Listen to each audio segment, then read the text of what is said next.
يا الله، اللهم صل على محمد وآل محمد. اليوم راح أسألكم طريقة عمل الكليتشيه. عندي هنا كيلو طحين صفر.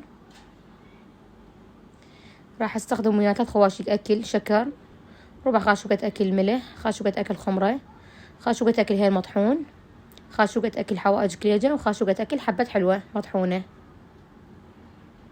راح أستخدم وياه 3 خواشق روبة أو زبادي. وراح أستخدم اليوم دهن جنة، عندي هنا قلاصين راح أستخدم وياه. هسه أول شي طبعا راح أخلي المواد الجافة، راح أضيف الشكر، وراح أضيف الهيل مطحون،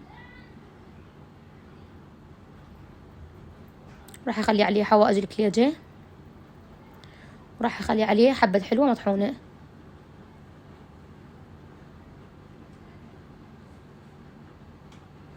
هنا عندي ذرة من الملح، يعني شوية رشة خفيفة من الملح.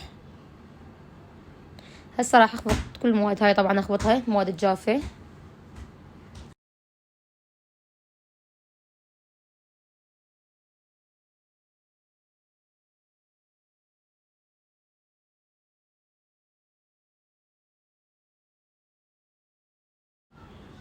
هسه راح أخلي آخر شي الخمرة.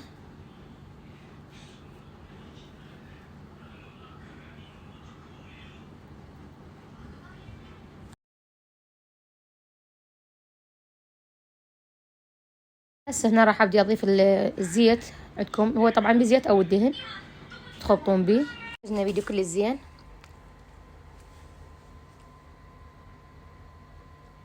هسه بعد ما ضفت المجموعة الثانية طبعا من الزيت اللي عندي بقت، هسه راح أضيف عندي هنا الروبة، هم عجنا كل زين. وراهن عندي طبعا محضرة مي تقريبا 3 قلاص ونص. راح أضيف مي فوقه وأشوف لحد ما تصير عندي عجينة القوام يعني تعجبكم، مو كلش قوي ولا كلش لينة تصير.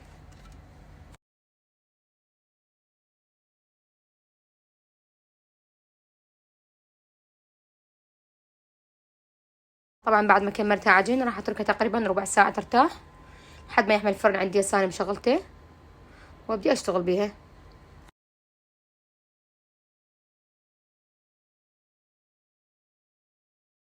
شو راح استخدم؟ هنا عندي حلقوم، عندي هنا تمر. طبعا الطريقة ما تلقوها فيديو منزلته سابقا، طريقة عمل معمول تلقوها بيه.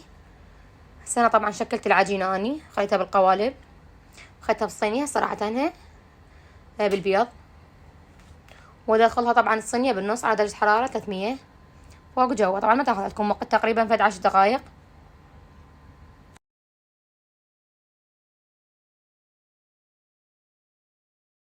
المجموعة الثانية سويتها أنا طبعا هيك لفيتها لف، وراح أخلي عليها السمسم، هم أدخلها الفرن لحد ما تحمص عندي.